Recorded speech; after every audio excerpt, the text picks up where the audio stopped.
Hey everyone, and welcome to Business Boutique. I'm Christy Wright, and I'm so excited because today I get to share an awesome conversation with you that I had with my good friend Lara Casey. Lara is the author of the books Cultivate and Make It Happen. She is also the creator of PowerSheets, and she's the host of the Cultivate Your Life podcast. You are going to love her. Check out this conversation. Lara, thank you so much for being here. Oh, it's a joy. Thanks for having me. I'm so excited about this. We were just saying this even before we started recording. I'm such a fan of yours, and this is long overdue, and I just love it when I find people, specifically women, that are just kindred spirits in this space of championing women, helping women identify their calling or their gifts or their talent or their purpose, and you are so in that space doing that. So I'd love it as we get started if you would just tell our listeners a little bit about who you are and what your business is and what you do. Yes, so I'm the CEO of a company called Cultivate What Matters. We make goal planners and tools to help women live out their purpose right where they are. I'm also the mom of three, and we recently retired another part of our business, Southern Weddings Magazine. So I have a varied path in business, and I'm super excited to be here with you, Christy.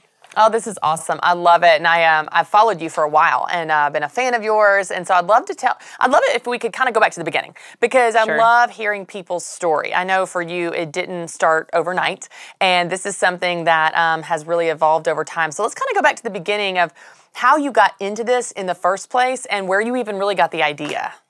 Yeah, so I always giggle when I start telling this part of the story because if anybody looks at my path on paper, they say, okay, you're the CEO of this multimedia company and you've had a very successful magazine for 10 years. You obviously had a business degree, right? And I don't. I'm sure like many listening, I have a very untraditional path to get here. So I actually have a degree in music theater. I love it. Sing maybe some of my business stuff for you, but but it's funny. Sometimes we look back at our paths to where we are now, and some of the pieces can feel very disconnected. But I'm so grateful to look back and see how deeply connected each one of my pieces is. So for instance, being in theater, I used the gifts of music and sound and lighting and production to bring someone's motivations and their story to life. It's the same thing that happened when I then moved into, later on, a big career change into the world of wedding planning, using the same things, music and sound and production, to bring someone's love story to life. Also had a lot of time being a personal trainer. And again, all these things on my path may look like a zigzag, but they were really all part of the same heart. And that is to help people uncover what matters to them and then to do something about it. So through that path, I came up to a point where my husband was just deployed to Iraq with the Marines. And I had just dabbled in wedding planning at the time, a little bit in personal training, and I needed a project to keep my mind occupied. I needed something to keep my brain off of bomb threats. This was right at the height of the Iraq War, and you probably remember it was the time when we would see names of fallen soldiers across the screen every day. And so one night, I sat at my little 13-inch PC, and I started to dream. I started to think, what if I could create beauty in this world that feels very broken right now? I mean, I don't have a degree in any of this stuff, but what if? And so I started to mock up a wedding magazine cover on my little computer using Microsoft Publisher. And it really snowballed pretty quickly into Southern Weddings Magazine. And now here we are 10 years later. So that is the very short version of the long story. But really the through line in it is that I do believe that our purpose, it starts a long time ago. And layer by layer, the fears fall off and we start to step into things that are part of our purpose. And then it really becomes crystal clear the more you get into it. I love it. I love so many examples from your story that really are in line with many of the women that I talk to, Lara, at all different in all different industries, different types of businesses, different stages of business and that type of thing, where it's so funny. We get this mindset that, well, if I have a business degree, then it gives me permission to go start a business. And if I don't, then it doesn't. And what's so crazy is the majority of businesses are run by people that don't have a business background. And then you may have lots of people that have all the degrees in the world and they don't do anything with it. And so I just love your tenacity and your go-getter attitude and just, not taking no for an answer. You're like, I'm just going to figure it out as I go, which is what all the most successful people do. Now, I know one of the things that you talk about a lot, and I love this. You talk about living on purpose. And this is something that I've gotten more and more interested in as I've become a mom and had to juggle more things. I'm like, let me be intentional in these areas versus just reacting and kind of floating along through life. But I'd love to hear from you. What does that mean to you? Like, let's just break down that phrase. Let's start there. Yes. Living on purpose. And I know you talk about this. So let's just kind of start. Why is this important to you? And what does that really mean to you? It's important to me because I tend to fall into the opposite bucket. Okay. I tend to fall into the living by accident way Don't of we all? life, which I feel like so many of us can identify with that. And I used to come to the end of a year and I would get so frustrated. I would just look back and think, oh, I could have made progress on the things that really matter to me, whether it's in my business, in my marriage, in my mothering, whatever it is, if I would have just, first of all, remembered my purpose, remembered my goals. I forgot about most of them because it's just in one ear and out the other starting on January 1st. But I got so frustrated and I started to study this because I needed it myself. How do people do these extraordinary things or even do seemingly mundane things well? And one thing I started to notice is that people who live with intention, people who live on purpose, if you will, instead of by accident, they have a big picture vision. And so I started to ask myself, okay, where do I want to be when I'm 80, 90, 100 years old? Where do I want to be in the big picture? And then what does that mean for today? And it's a very life-altering question because it makes you think, okay, if that is what's going to matter to me when I'm at the end of my days, how can I start living like it today? And that's where I started to approach this new way of thinking about my purpose. It wasn't about my job or my vocation. It was about looking at that big picture of what's going to be important and bridging the gap to today. I love that. It sounds a lot like one of the exercises we do here at Ramsey Solutions, which is when we're, in brainstorming meetings or strategy meetings with Business Boutique or any department, really, we will say, okay, what is our 3 to 5 year vision? So we're not talking about 80 to 90, but we're talking about 3 to 5 years from now, where do we want to be? And then we paint that picture and we, visualize it, and we imagine it, dream it, put it on the whiteboard. And then we back out of it, exactly like you're saying. We say, okay, if that is where we're going, then what has to be true today to get me there? And so, an example I use, Lara, I got a call on the Dave Ramsey show whenever I was co-hosting with him. This was months ago. But a woman said in the same breath, I want to pay off my house in 5 years, and I want to start a blog to do that. And I thought, okay, either of those are good ideas. I don't think one is going to lead to the other. Realistically, if you want me to be honest with you, you can pay off your house in 5 years. We're probably going to need a different path. Something different must be true today to get you there. Or you can start a blog, and that's not necessarily going to lead to your home being paid off. Or you can do both, but it's going to be different resources. So I think often there's this disconnect that you're talking about. Maybe we have the big picture vision of here's what I want to be doing in 5 years. I want a promotion. I want to grow my business. I want to hire more people. But then we don't make the connection between how that vision directs today's daily activities, the mundane tasks, the to-do list, the daily appointments, and that type of thing. So I love how you are kind of making this connection. It's something we do here. I'd love to know, when did you learn this? How did you learn this? And what did you learn? Like when you said you poured yourself into kind of researching this and trying to figure it out. What did you learn? What was that whole experience like? Yeah, so after college, when I was a personal trainer in New York City, I was still using that same thing that I had learned in my schooling of understanding someone's motivations and then how do you get their objective accomplished. So it's the same thing in theater that I did in personal training.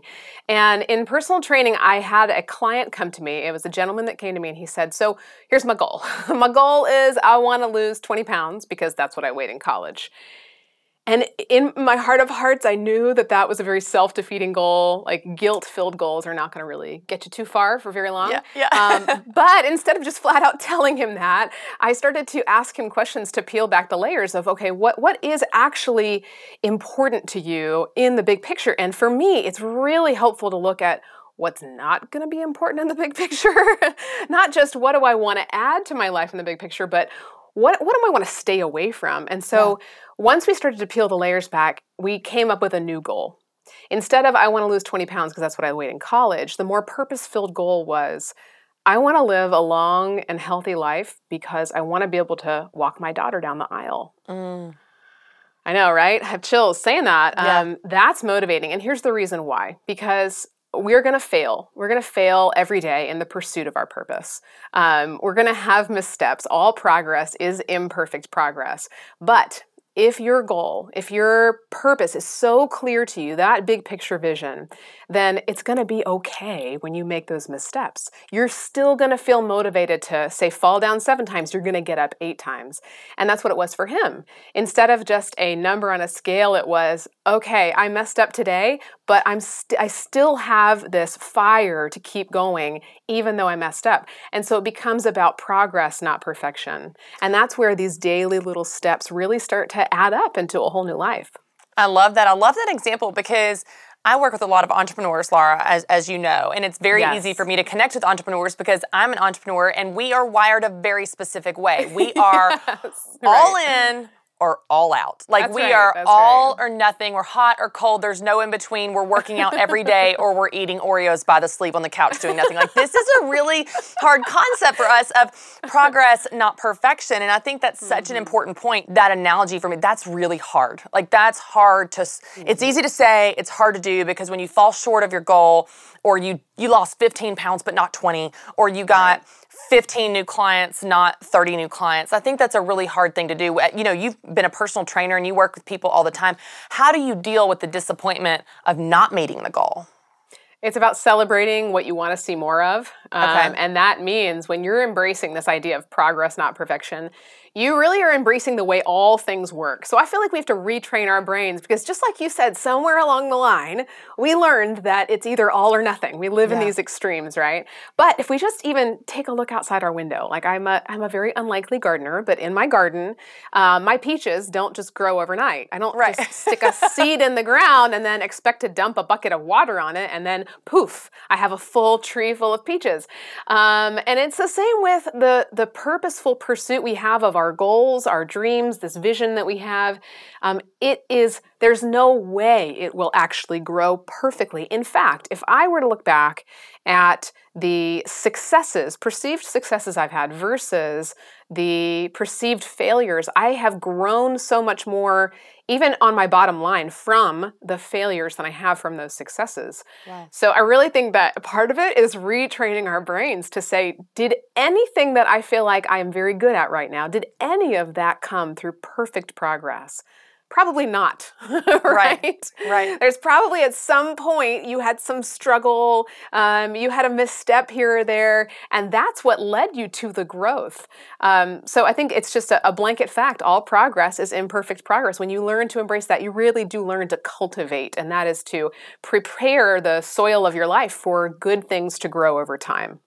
I love that. I love this gardening example. I'm terrible at gardening as well, Lara. So it's like, I mean, it sounds like you grow things. I don't grow things. I start out with some cilantro and it's like a forest before I even, you know what I mean? Like it's turning yellow, it's growing flowers. Cilantro is not supposed to have flowers. I don't understand. Anyway, that's a side note. But what I love about this analogy is, in addition to the fact that, to your point, it doesn't grow overnight, I think it's really important for us to remember you will reap what you sow. So you weren't surprised when you grew peaches because you planted peach seeds, right? So like, if we think of this correlation even in our daily activities, in 3 to 5 years, or when you're 80 or 90, you will grow what you've planted today. You will reap what you've sown today. And so if you want to grow healthy, you will need to, plant and sow healthy today. And so I think those things, again, are so easy to understand, but so hard to do. I'm curious how you feel about this idea of reacting to life. And so let's talk about this, because I think, like you said, so many people do it and they don't mean to. They really don't. It's not like they set out to waste 5 years of their life living by other people's expectations or denying their own desires and dreams. What do you think's going on? Why do you think we do this where we just spend our life reacting to everything else and we neglect our own desires and dreams that are buried within us? Well, two things. One, I think that there's a lot of noise out there. I think that True. we are subject to a whole lot of noise, whether it's comparison on social media or, like you said, the expectations of others. But the biggest thing is we have to understand how our brains work. So our brains, in falling into the habits, are doing the same old things we've always done, getting the same results we've always gotten. Actually, our brain is trying to protect us because our brains seek out pattern, they seek out habit. They want to do the same old thing. They want to just react to life because it's more comfortable. Right. It doesn't require retraining our brains or anything like that. So I think that's another really wonderful, freeing thing, is to accept the fact that if you are going to choose change in your life, if you're going to choose to really intentionally pursue the purpose that you've been given, the how you get there doesn't matter as much as why. And your brain is going to have to be shaken up a little bit. It's going to feel physically uncomfortable. It's much like if I were to set a goal to, and you are a runner, I'm going to call you that. You're a runner because I've never run 20-something miles. Say you're a runner, you want to be more of a runner, you set up a goal to run a 5K because part of your purpose is to live a long and healthy life, to be able to walk your daughter down the aisle, whatever it is. If I don't have that heart purpose with it, a SMART goal plus heart equals a goal that's going to actually go somewhere. If I don't have that heart behind it, then my brain is just going to go sit on that couch. Yeah. My brain is going to say protection mode. So that's what's happening, is that we think that the right path must feel comfortable, right? Like the pursuit of our purpose in life, being intentional in life, that must feel really good, right? I will say that eventually it probably will if you allow your brain to be retrained and go into this zone of being uncomfortable and outside of your comfort zone. But it's going to take that work at first to go into new habits and patterns.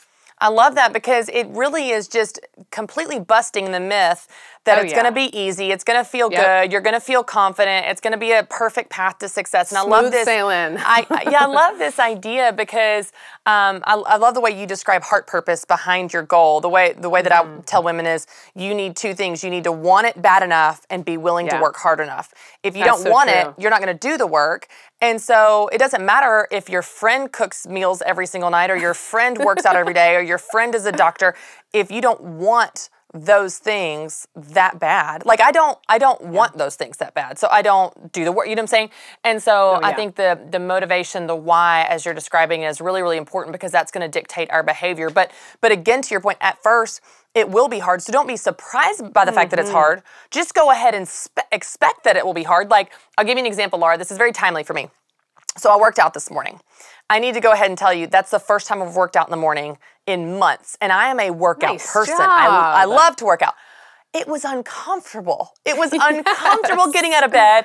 It was 4 o'clock in the stinking morning. It was dark outside. Oof. I knew before I set my alarm, this is going to be uncomfortable. But the thing it came down to, and this doesn't always work, but it did this morning for once in my life, is the idea that the feel-good feeling of working out outweighs the feel-bad feeling of waking up early. And I just had to remind myself that the reward is worth the sacrifice. So I'm going to think about the reward. I'm going to think about how I'm going to feel afterwards and not think about, oh, it's so early, it's so dark, I'm so tired, that type of thing. But I love this idea of expecting discomfort, but it's worth it in the end. And then we can go ahead and just get our head around it. Yeah, this is going to be uncomfortable, but it's worth it. Okay, I've got a question about specifically women, how a lot of times we tend to put a lot of pressure on ourselves. And so let's talk about that. What are some of the ways that you've seen women put pressure on themselves? And you alluded to this with social media, but I'm curious, anything else? What are some ways that we put pressure on each other, either directly or indirectly, passive-aggressively, or just straight out aggressively? Like, let's just talk about the ways that we kind of are collecting all this pressure all the time that I think compounds this issue of neglecting our desires and kind of reacting through life. Yeah, I love that you asked this, and just the insight too about how we kind of indirectly do this to each other too. We expect so much of each other, and the truth is we can't do it all and do it well. To use another garden analogy is that when I have planted tomato plants too close together in my garden, you know what happens? They start to suck the life out of each other. They get tangled up, they sure do. They do. Their roots get tangled up. They start to take valuable nutrients away from each other. And that's what we do when we plant too many things in our lives is if we fill our plates up, because usually, at least for me, I don't know about anybody else, but usually when I fill my plate up too much, it's usually out of fear. It's out of fear of, if I don't do all of this and do it perfectly, I will not be enough. If I don't succeed in this pursuit or hit this goal, I will not be valuable. And it really does come down to a deep-seated fear for so many women. But I think the way we do that is by exposing those things, is by saying, why am I feeling this pressure right now? What is it? Right. And kind of digging at those roots, because usually a weed is not about what's on the surface. It's the damaging part is what's below the soil. So I would say stop right now and say, where is an area where I feel like I'm completely spent, just completely overwhelmed, or I feel like this part of my life is very far off track of the purpose that I so badly want to live in. And then just do a little check-in. This is hard because we don't like to feel things. Sometimes we just want to move on. We just want to keep achieving, keep on moving. But if you allow yourself to just stop and ask yourself, why? Why am I trying to do all these things? And does this align with that big picture vision of where I want to be when I'm 80, 90, 100, and what's going to matter to me and what doesn't? It starts to simplify your life now. It starts to take the pressure off.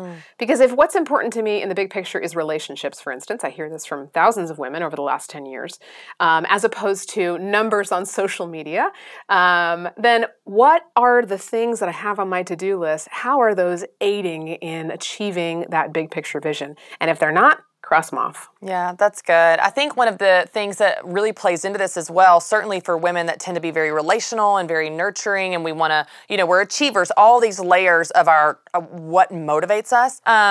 Guilt or a sense of duty, obligation, responsibility is a real big piece of this. I'd love to hear from you as a working mom, a business owner of 3 kids. As you get more successful, you just have to say no to more. You do. So talk to me about how you do that. How do you kind of break that guilt and have the confidence to say no, and talk us through that? Because that's something I'm living out every day. Truly, this is a real struggle. I hear you, sister. So I've been joking lately that if I were to write another book, it would be called No, or No. I would buy that book, Laura. But seriously, I've been thinking, to me, this is the year of saying no, because, I'll give you a really big picture example. One is that we've had 2 very successful growing companies over the last 10 years. Cultivate What Matters just kind of swooped out and grew out of the success of Southern Weddings. People started asking me for business advice and how do you achieve your goals, and that's where it came from. And so we came up to a crux this past year, early this year, of saying, okay, we are a small team of 9 women. We do this mostly here in my house, here in Chapel Hill, North Carolina. We are a small business. How are we going to keep these 2 very growing businesses growing without doubling our team size, doubling everything?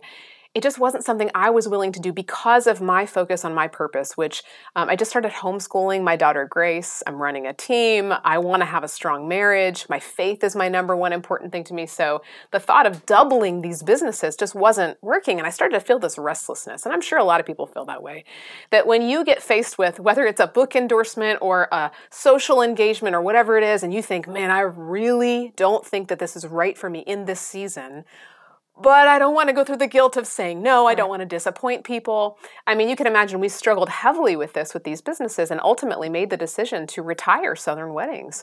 And it's hard to say no to especially something that is good, that is growing. That's right. But my real answer, the way I did it is because I had to say a better yes to being able to help women, not just in an engagement or marrying stage, but in any stage of life through Cultivate What Matters. Yeah. That, what we call the profit of people, was more important to me than even the dollar profit in some ways. Yeah. We knew we would have a greater impact. So how do I do that? Whether it's something on my schedule, or for me too, I get a lot of those book endorsements, and it's dear friends that I want to say yes to.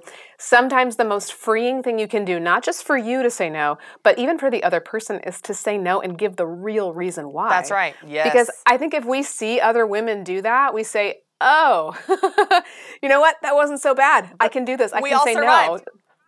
We survived. I love that. Yes. I always say an honest no is better than a dishonest yes. And Absolutely. I would rather someone shoot me straight and tell me the truth, even if it's not what I want to hear, than tell me what I want to hear that's not honest. I think we all value honesty, even if it may be hard to hear. Well, I know that must have been a really difficult season for you and difficult decision to make. I'd love to know now, even the business side of this, Lara, for you to make the decision that you don't want to grow a team. Let's just talk about that. So it's not even so much about retiring the business that was the first business, the baby, and all the emotions tangled up in that, something that's good and growing, but to do something that seems counterintuitive, countercultural, counter-growth, to say, I have the opportunity to grow my team, I have the opportunity to grow more money, more of all the things.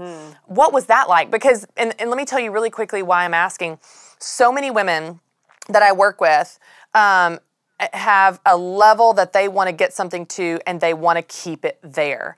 And they feel a lot of pressure, more, bigger, better. And I tell them, I want you to chase your version of success. For example, 90% of women-owned businesses don't have team members, not because they can't have them. Many don't want them. They don't want the responsibility of another person, and I think that's fine. But for you, when you have the opportunity in front of you to grow, and maybe even feel the pressure from other people or customers to grow, talk to me about the business decision to not grow, essentially, in that way. Yeah. Well, for us, it was a decision to grow, but it was countercultural in the way that it was a decision to grow at a rooted pace. I say rooted because it's easy to like throw a tree in your yard that's a fast-growing tree, and they take root very shallowly. So say you grow a tree that's going to grow like 20 feet, like homeowners like that, like new homeowners, they're like, I want to fill my yard up with trees to increase my property value. But a storm comes along and that tree's going to knock itself over. And so for us, we knew that we could immediately double the size of our team. I could stretch myself thin. We would make a lot more money right off the bat, but would I have a better impact potential over time? Yes, if I said no to that thing.